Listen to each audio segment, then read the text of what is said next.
Hi, hello friends, welcome to our channel KS World. இன்னைக்கு நம்ம வீடியோல ஃபிஷ் ஃப்ரை எப்படி செய்யறதுன்னு தான் பார்க்க போறோம்.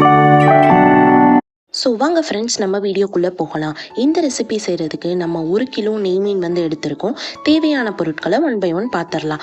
அரிசி மாவு 2 டேபிள் ஸ்பூன், மஞ்சள் பொடி 1/2 டேபிள் ஸ்பூன், மிளகாய் பொடி 1 tablespoon, Kashmiri chilli powder 1 tablespoon, மல்லிப்பொடி 2 டேபிள் ஸ்பூன், அரை எலுமிச்சம்பழம், தேவையான அளவு கருவேப்பிள்ளை, இஞ்சி பூண்டு விழுது 2 டேபிள் ஸ்பூன், சீரகத்தூள் 2 டேபிள் ஸ்பூன், உப்பு தேவையான அளவு.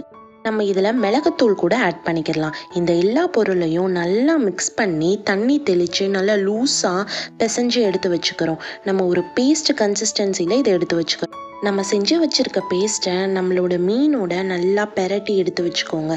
எல்லா மீனையும் எடுத்து நல்லா கோட் பண்ணி எடுத்து வச்சுக்கிறணும். ஸோ ஃபைனலாக இந்த மாதிரி நம்மளுக்கு வரும். இந்த மீனை நம்ம ஒரு தட்டை போட்டு மூடி 1 மணி நேரம் வச்சுக்கிறோம். 1 மணி நேரத்துக்கு அப்புறம் அடுப்பில் தவாவை வச்சு எண்ணெயை நல்லா ஊற்றிக்கிறோம். நாங்கள் தேங்காய் எண்ணெய் தான் யூஸ் பண்ணுறோம். ஸோ இப்போ நம்ம மீன் எடுத்து பார்க்குறோம். பாருங்கள், மீன் மசாலாவோட நல்லா கோட் ஆகிருக்கு. இப்போ ஃப்ரை பண்ண போகிறோம். தவாவில் நல்லா எண்ணெய் காஞ்சதுக்கப்புறம் நம்ம மீனை ஒன்றொன்னா எடுத்து தவாவில் போட்டு ஃப்ரை பண்ணுறோம். கேஸை மீடியம் ஃப்ளேம்லேயே வச்சு தான் நம்ம மீனை பொரிக்கணும். இல்லாட்டினா மீன் வந்து ரொம்ப டீப் ஃப்ரை ஆயிரும்.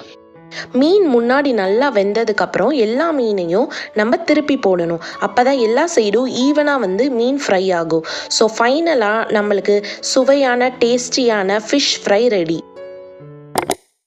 Subscribe to my channel.